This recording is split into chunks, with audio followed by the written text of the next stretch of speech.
Hey guys, I know this video is a little bit different compared to all my other videos, but I wanted to be raw and very real with you guys on what happened. I didn't quit my job, I didn't leave, I actually ended up getting terminated, but there's more to the story. Well, let me go way back and y'all get prepared. This is kind of a long video, but I'll try not to drag it out so much. So I started back in June 9th, 2022, and I was just picking up this seasonal job that I found, and I heard that like it was a really fun place to work at. It's cool. It was at a marina. I'm not gonna say the name of the company because out of respect, I'm just not gonna get that far. Anyways, I started working here and I was working like kind of like my own thing because I'm also a personal trainer. So I had my clients here at my house. I wasn't working at a gym, not anymore, because once when I bought all my equipment, I was like, okay, I'll just, bring my clients here, get 100% of the check, yada, yada, yada. Let me not get off topic because I do that a lot. So, started working at this job. I got along with everybody. It was such a fun job. I was mainly working outside. They wanted me in the office because I'm a female, which it's fine. But I'm a very more hands-on person. I love working outside. I love doing dirty work. I got acknowledged from the work that I was doing, and everybody, like, we just worked as a team. And so, whenever they had mentioned, oh, you can't be on your phone that much, which is completely fine, that's like most job places. You can't be on your phone, like, I don't care if you are, but if you get caught, like, you're gonna get chewed out by not just us, but by someone else who owns this place. So I was just like, okay, I've never seen this guy before. I was like, who is this? Who is Mr. that they're talking about? Because I've never seen him. I've heard of him before. I was like, I don't know, like, why y'all are so scared of this guy. I just continued working. I finally saw him for the first time. I was like, this is a man that you're scared of? Seriously? And they're like, yeah, he could be a real asshole. So I was like, okay. But they were telling me like after he came down and checked up on the marina, he would compliment on my work and everything that I was doing. And he was just like, I really like this girl. You need to keep her. He was so quick to fire people. So that made me feel very honored. He appreciated my work there. And I don't know. I just made it such a fun time at the time. But then let me fast forward a little bit further. So everybody who was in college went back to their university, and it was just me and one other manager left. Everybody like either quit, they left to go back to school, or they just had to move somewhere else due to like family emergencies. Fast forwarding a little bit more, I ended up getting recognized by the work that I did, so I ended up getting promoted as assistant manager. He was trying to lowball me into like 17.50 an hour for all the work that he wanted me to do. Now I get it. It's a management role. I totally understand. But mind you, I was the only assistant manager. I was the only manager at that job. There was no general manager. There was no other assistant manager. It was just me. And mind you guys, this was like a year later. I didn't really get taught like a lot of office work. I only got taught like the maintenance work that we had to do outside because, if it rains outside working at a marina, you have to really focus on like where the water levels are. If it's rising, you have to go and move the anchors or like reel them in or reel them out just so like the marina doesn't shift too much or like the both docks aren't touching each other. So anyways, I was just really focused on that.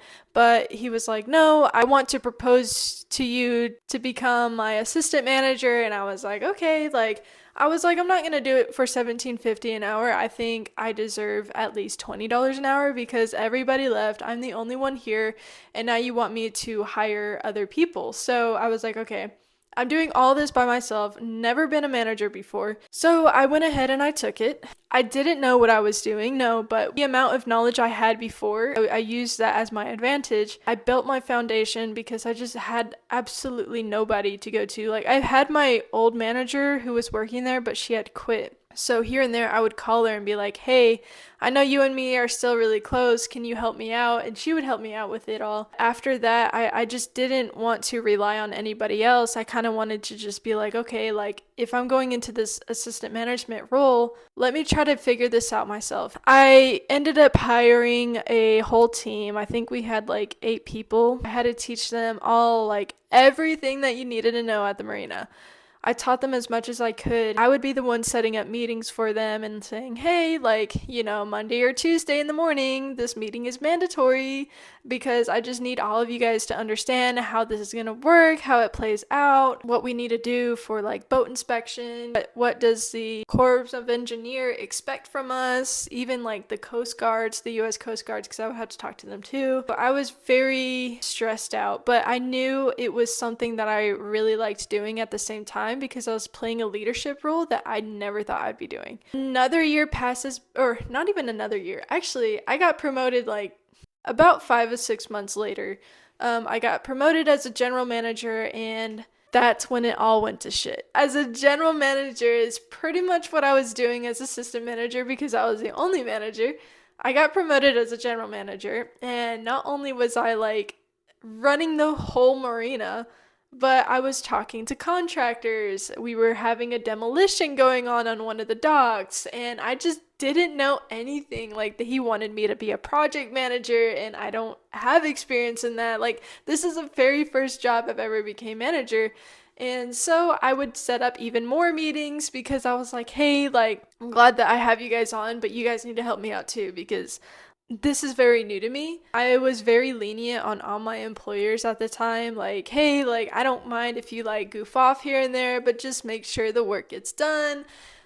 We would hang out outside of work. I mean, we just kept work so fun when it was so stressful. Did I give some write-ups? Yes, I did had to fire like probably about 4 people as I was a manager, and it really did suck because I hate firing people, but then again, like, that's the job of being a manager. I totally get it. That job just became a little stressful to me. Mr. broke down everything that I needed to know. Not everything, but he expects me to know everything. That's just how he is. I told him, I was like, hey, this is the first job I ever became management at, but you want me to be a project manager. You want me to run this whole place by myself. And so we kind of got into it a little bit. I told him, I'm like, look, you're paying me $45,000 a year to be a general manager to run this whole place by myself, but I'm picking up so quickly. I built my foundation. Like, I don't know. It was just so much work for one manager. I needed an assistant manager fast. So he declined that. He was like, you know what? No. I was like, well, you either pay me $55,000 a year, or you could demote me back to be an assistant manager and you can go find somebody else to be a general manager. Let me get into another detail. I ended up getting a citation from the game warden. While I was the only manager there, I ended up getting the citation because one of my employers did the boat safety inspection wrong. Even though I wasn't there, I wasn't present at the time, but since I was the only manager there, I was the one who ended up getting the ticket. I called my boss about it. I said, hey, I wanted to let you know that this is what happened. I got the citation, and I just think it's fair for you to be the one paying for it because I wasn't there. He was like, yeah, I agree with you. Like, don't worry. Like, we'll pay for it. I'm like, okay, cool. Like, it was just such a stressful day. I ended up actually crying a little bit after that because we got super busy. We were short staffed. It was just me and one of my other employers, and I just felt so bad. We did not eat lunch. We pulled I think it was only like, it was an 11-hour shift working outside in this Texas heat, y'all. It was so hot. We had so many rentals. It was a weekend. It was just me and him, and we didn't get any lunch break. It was hard. We had a gas leak that went into the lake. So I was like, oh my gosh, like all of this is happening at the same time. I was so stressed. I got the citation.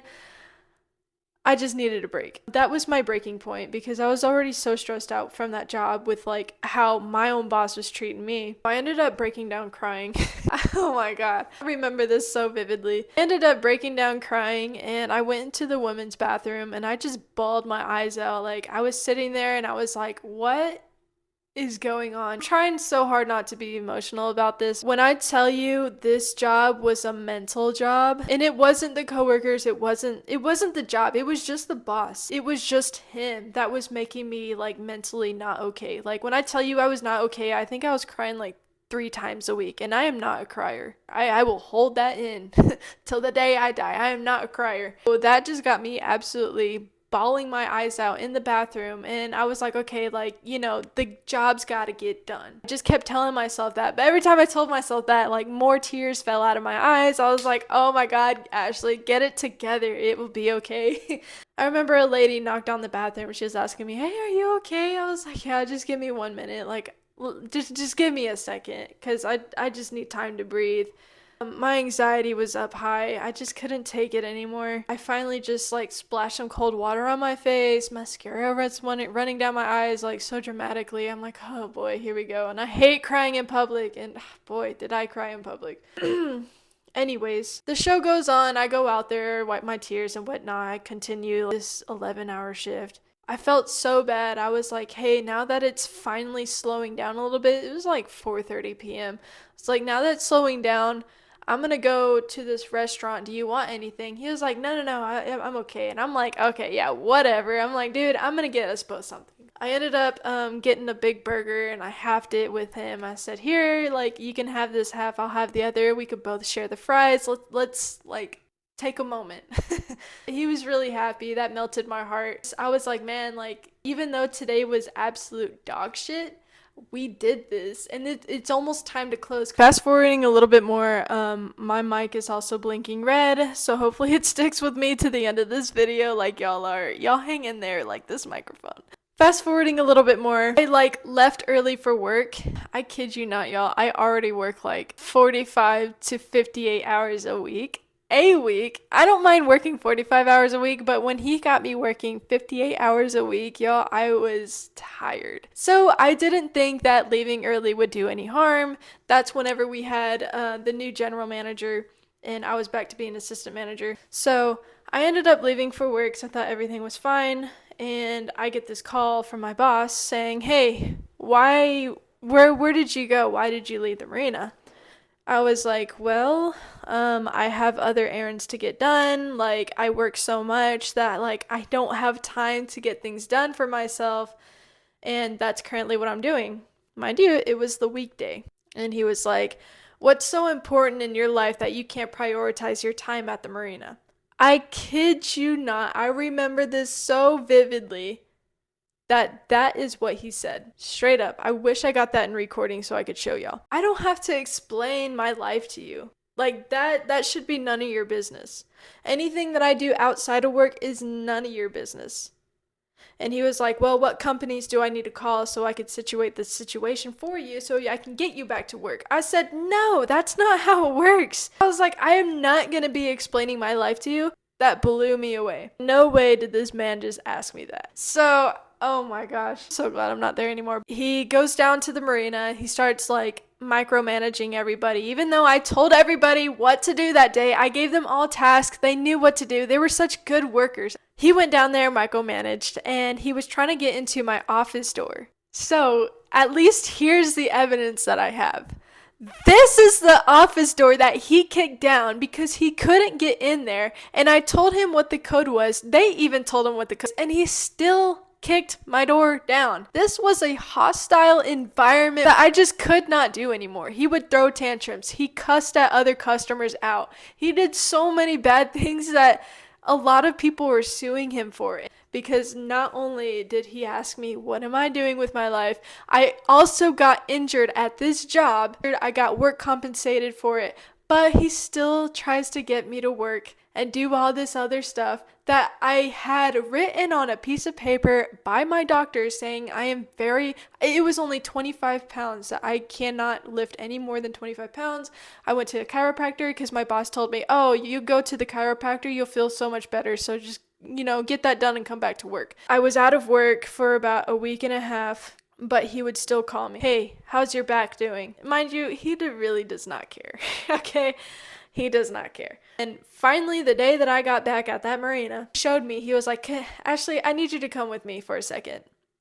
Okay, he was like, now, why is everybody still tying the boats off like this? It should be like this. Now you're going to be damaging this boat. Now, I understand that you were barely here and that you were out for work compensation, but Whatever your employers do, it's your fault. So all of this is your fault and you need to teach them. What the heck? I'm gonna need some therapy after I get away from this job. He has ruined it for me. He was so freaking toxic. I got along with everybody. Every slip owner loved me down there. Every coworker I was working with loved me down there. They did not want me to leave. When I threatened to leave, they were like, no, we need you, Ashley. You're the only person who's making this place run, and you're doing such an amazing job. I made $10,000 for him in 1 month. And I just got no recognition. I have all the paperwork. I still have the paperwork. But I have all the paperwork, all the documents that I have of the money that I made him in a month. This was very recent. I actually got terminated May 10th. Why did he terminate me? He gave me no reason, guys. So he didn't even tell me. It had to be somebody else who told me. You're terminated. We don't know why, but if I were you, I would file for the unemployment. And what did I do? The same day I got home, I filed for unemployment. I was going through it. That job brought me down. Before that all happened, I didn't have any depression for like a good 2 years. I was doing really good. And then all of a sudden, like this job just brought a little bit of it back. And I just felt like, what was the purpose? I would be praying because I'm like, God, like you see me struggling so much. You see how this man is treating me right now. Like, I don't understand what your plan is. I was praying every morning when I would have to go to work. And mind you, I would pull 10 to 12 hour shifts at work. I got no overtime pay. It was all salary. He called me every morning. He would call me at 7:04 in the morning or 8:05 in the morning. Very specific, right? Doesn't matter if I'm off or not. He would just call me and just complain and then just say, why are you not at work? I've put in 55 plus hours for you this week. I need time with my family. I need time with my friends. I am not having a social life, and I'm finally getting that back. Not to sound dramatic, but I forgot what it's like to live. After all that stuff happened, May 19th was the day that I finally started my YouTube back up. You guys see my video from like 10, 11 years ago. I was like, why am I not doing something that I always loved doing? Why am I not focusing on the stuff that I really wanted to do when I was a kid? And it just hit me like a brick. Why am I not doing something I love doing the most? Which is making YouTube videos, becoming famous one day, because yo, I kid you not, that has always been a dream of mine. I've always wanted to take care of my family. I wanted to take care of my mom for the longest. I wanted to just help other people out who are struggling. I only started out at 0, just like everybody else. I was at 69 subscribers whenever I did the intro of I'm Back. 69. It blew me away if I even thought of 100 subscribers. This was May 19th is whenever I started it. What is today? Today is July 31st, and I have 642 subscribers. Not a lot of people hit that so quickly. Okay, I'm gonna turn this mic off and just talk like face to face. It's gonna be a little echoey. Why didn't I start this a long time ago? And I'm starting to feel like there's life in me again. Like I'm learning how to be more social again. I'm finally focusing on me, and it feels so good. Is it a little uncomfortable talking in front of a camera, especially out in public? Hell yeah, it is. It's weird. It's awkward. I know one day I'm gonna look back at all of this stuff and just thank God. I'm gonna thank myself too, because not only am I proving other people wrong, but I'm also proving myself wrong. I am capable of doing the things that I really wanted to do. I'm on the road to 1,000 subscribers, so it's been quite the journey so far. There's times where I still think to myself, like, is this YouTube journey gonna get far? Am I gonna hit 1 million subscribers one day? I don't see that happening right now, no. It would be pretty crazy if I did. And I'm very thankful for all the subscribers that I have. If you have dreams out there, go chase them. This is probably one of my longest videos. And if you stuck to the ending, thank you so much. Y'all go like and subscribe. And I'll see y'all in tomorrow's video. Bye.